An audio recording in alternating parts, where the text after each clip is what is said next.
Hey guys, it's KJ48 and welcome back to my Minecraft multiplayer server Let's Play. This is the Brocraft server. Now this is Feed the Beast. Always on part 2, I'm like toying around with how I want to say things. Welcome back to my Minecraft multiplayer server. This is Feed the Beast. Brocraft. This is the Brocraft server, Feed the Beast. Shoot, what do you think? Like, this is the Brocraft server, Feed the Beast, or welcome back to my Minecraft multiplayer server, Feed the Beast on the Brocraft server. They actually think they call it the Bro Beast. The Bro Beast? I think that's the way Keeb has it listed, the Bro Beast. Or All the right. Keeb Beast. Bro Beast. Hey guys, this is KJ4. Welcome back to my Minecraft multiplayer server. This is the Bro Beast server. Yeah, that'll work, because it'll say Feed the Beast and Brocraft at the same time. Yeah. Alright, let me write that down. Bro Beast server. Beast. I have awful handwriting. Like, now that I type everything, my handwriting's just getting worse and worse. Alright, guys. It's one of the diseases.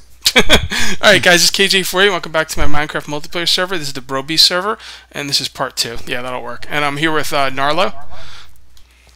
Hey, guys. And we are just going to head over to Minefiend's place. Well, Minefiend's first place, also known as Atlantis. And yeah, you'll see why it's called Atlantis.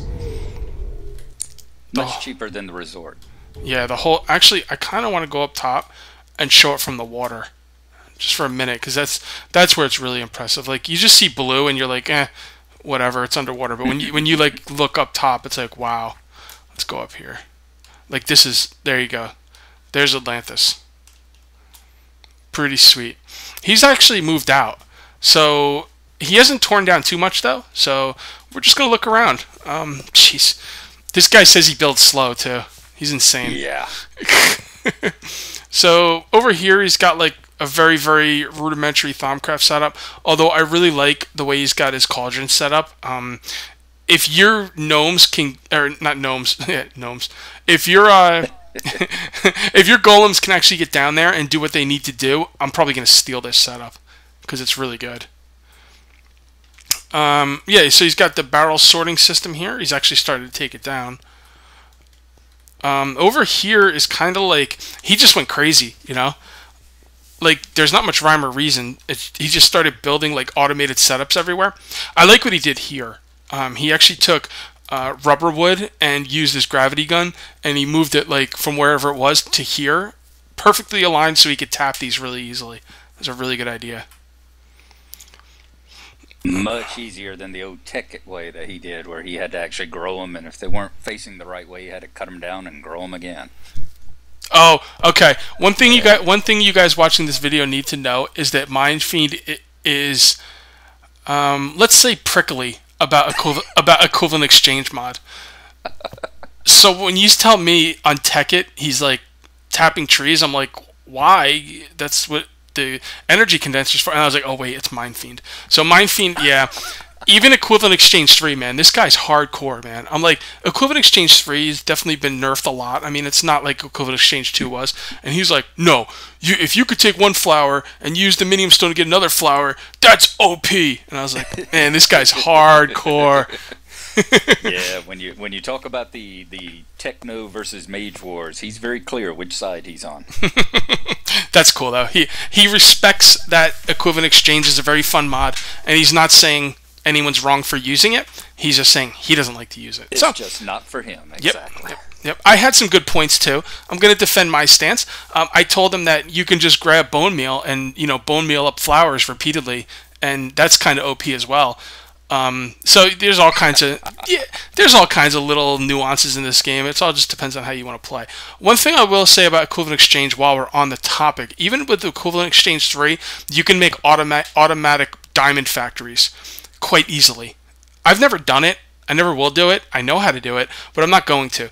I think it's up to each person to decide their level of play and how they want to deal with Equivalent Exchange 2 or Equivalent Exchange 3. In Tekkit, if you didn't like Equivalent Exchange 2, don't use it. Nobody's forcing you to.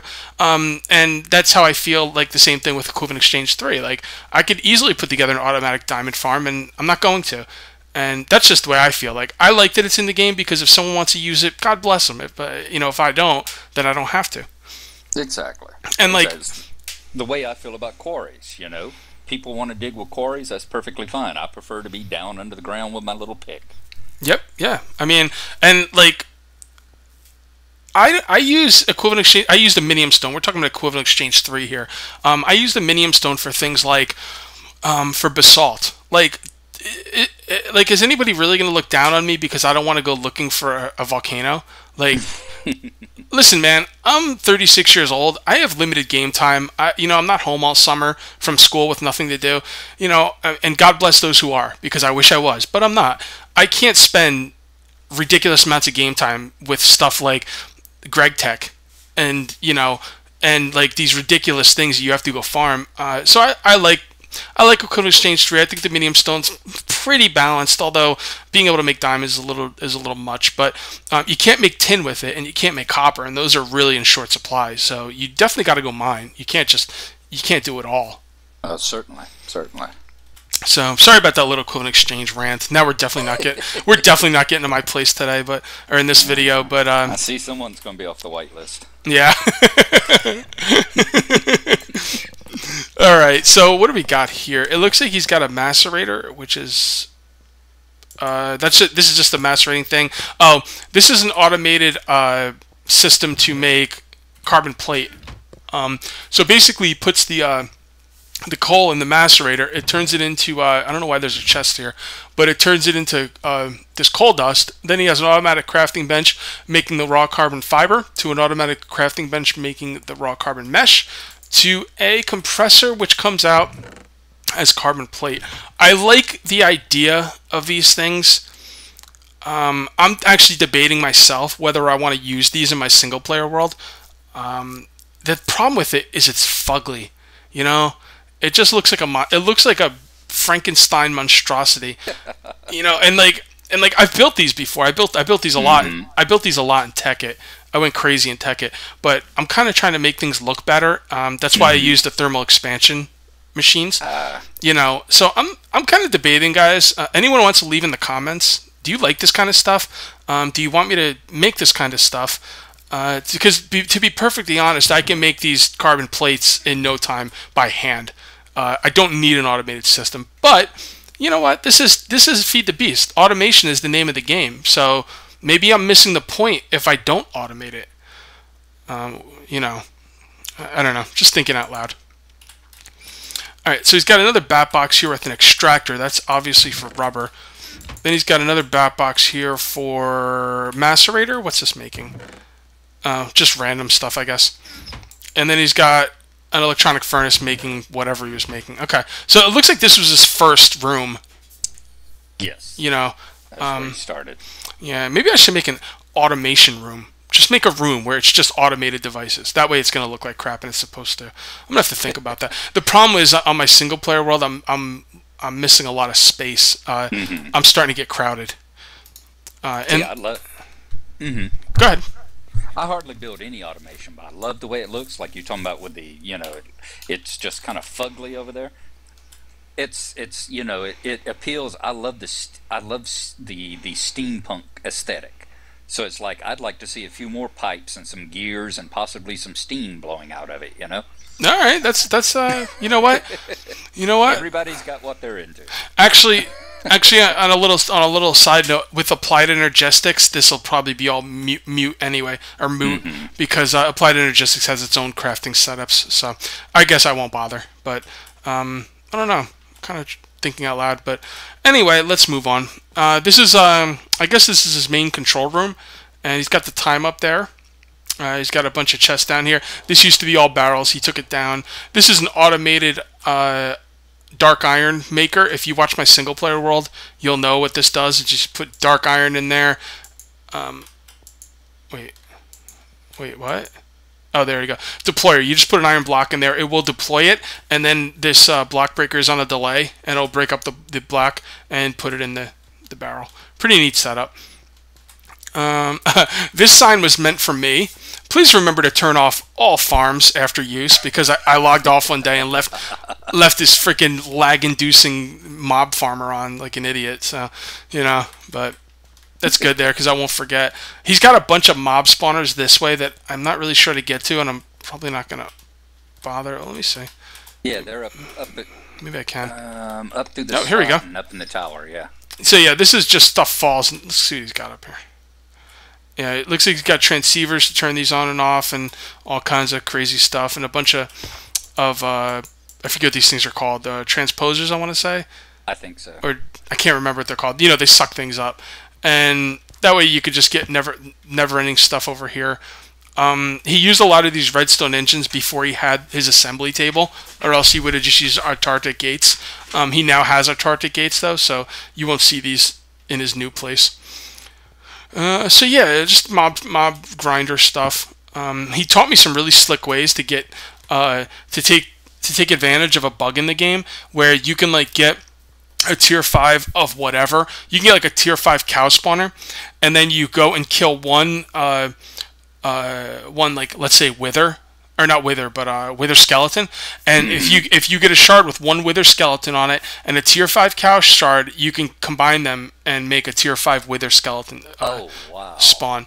I might have that wrong, but he told me it definitely works with the skeleton spawner. But then I think it could be anything, because it's kind of like a bug in the game. You can get real easy tier 5 spawners that way. So I'm gonna have to take advantage of that in my single player world. The problem with Feed the Beast, there's so much to do, you know? You just can't learn it all. I mean, it's even if you do know it, you can't get to it all, especially doing a Let's Play. I mean, Jesus, you know? All right, so let's check out the crown jewel of his thing, at least as far as I'm concerned, his experience farm here. This thing's sweet. He didn't use melee turtles, which I'm surprised at. He basically has blaze spawning here, and then he has an automated system that automatically throws snowballs at the blaze and kills them. And apparently if you kill a blaze with a snowball out of a deployer, you get experience for it. Let's turn it on.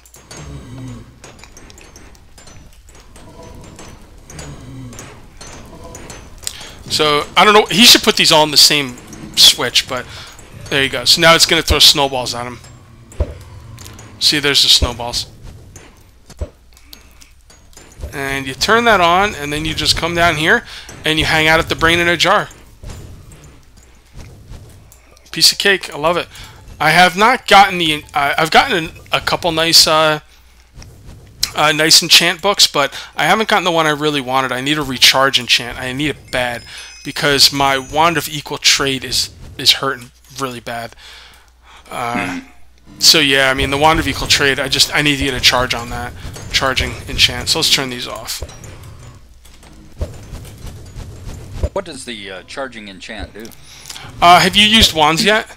No. See, I'm a total noob when it comes to the Thaumcraft. Well, wands, you know, they all do different things, and Sure. and they take damage as you use them, and you know, it's kind of a pain. Did I turn everything off? I think so. Yeah. There they went. Yeah. See, the wands take damage, and Thaumcraft is kind of annoying. Like I personally don't like doing it, but I like what you get for it. So you know, like, in order to make another wand, it's a little annoying. Plus, I don't do it on this server, so I don't want to be bugging Mind Fiend for a wand every couple days. So if you put the recharge enchant on it, it'll continuously recharge your wand. Oh, cool. Yeah, it's pretty sweet. I'm trying to think if I've showed everything here. I think other thing. No, there's something else. The recharger. Oh yeah. Automatic recharger. Okay, so when you have your jetpack all the way down, he gives you an ender pouch when you join the server. He gave me this ender pouch, and basically you put it in the ender chest. It'll draw it out. There's a jetpack and a lap pack there. It'll charge it, and once it's full, it'll pull it out again and put it in the same ender chest. The only thing I'd like to do is figure out a way where it would pull it out no matter what, like even if it's like half full, because the problem is it has to be all the way empty. So like I'd like to pull it out even if it's half empty and put it back, but the problem is when it puts it back, it'll pull it out again repeatedly. So that's a problem. I need something that will it Pull won't it out with a partial charge. I need something that will pull it out no matter what, unless it's fully charged. I'm gonna have to look into that. I'm sure there's something that does it. Got to be some way. But yeah, because that's a pretty sweet setup. That saved me so much time. All right, let's go look at his main setup now, because we got 5 minutes. I don't want to make this a short video, but just say, oh, we'll do the rest of it later. Fiend Labs. So I told Mind Fiend, I said, "Oh, I got to come up with a name for my book. Cage Labs." Because I'm so original. Alright. So this is a really neat place. He made these walls out of like this special stuff that's like foam, and then he said something, you spray it, and then... Construction foam. Construction foam, yeah. It's really nice. I was thinking about stealing the idea, but I don't want to take all his ideas. Because I'm going to take this door idea right here. Look at this door. Watch. How freaking cool is that? That's so freaking cool. So anyway, he's got a boiler up here. You know, he's got a never-ending coal supply because he's got that tier 5 wither spawner. He's got if this thing's full of coal, which will never happen. Oops, I just grabbed some. Actually, you know what? I might as well put this in here. If he's got a full thing, 1,024 stacks of coal, it will be pushed out here and thrown into this void pipe. I don't think he's ever going to get to that point, but you know, it's always nice to have the backup. Over here, he's got his coal coke ovens feeding in from the top to his blast furnace, and he is voiding his creosote oil because, let's face it, creosote oil is pretty freaking lame. Right here is his assembly table where you make your gates. Oh, lag. Light on, no coal. Okay. Yeah, so as you can see, he's running off steam. He's got the industrial steam engines, and I'm lagging now. Hold on. Oh. Oh. Am I crashing? Okay. I guess I was good. Nope, lagging again. What the hell? That's really weird. All the books we were jumping through, maybe? Yeah, yeah. That's okay. 3 minutes left. I'll take care of it next video. So he's got these energy cells all the way up. And this is another thing I was wondering. I have the same kind of setup on my single player world. And I have gates set up to automatically turn off my industrial steam engines when my redstone energy cells fall. But I don't think that's necessary. These things never overheat. There's no problems. You can leave these on forever. I had a friend tell me that if you leave them on and they're continuously pushing out steam, your steam boil will burn through your items quicker. But you know what? I think that's a small price to pay. I think I might start leaving these on in my single player world. Yeah, especially when, like him, you've got an infinite supply of coal. Yeah, yeah. Well, I use peat, but yeah, having a supply of peat. So this is his thermal expansion room. I wonder if he's got anything back there. No, he doesn't. No automation here. This is just ooh, wait a minute. Some automation somewhere. You can't hide this from me, Mind Fiend. I'll find it. I don't want to break anything, though. I want to find the automation without breaking it. I'll have to wait until he comes on. Oh, so this is his main storage room. I hadn't been here since he started moving stuff around. I really, really wish we could use applied energistics. Whenever Keebs gets a chance, man, I hope he can update the server. Whenever he gets a chance to get on it again. I'm just worried that we might have to restart it, because sometimes you just can't update one, but hopefully you can. I wonder where this automation's coming from. This is driving me crazy. I'm going to have to ask him tomorrow. What's behind this cobblestone? Oh, let's get out of here before I break stuff.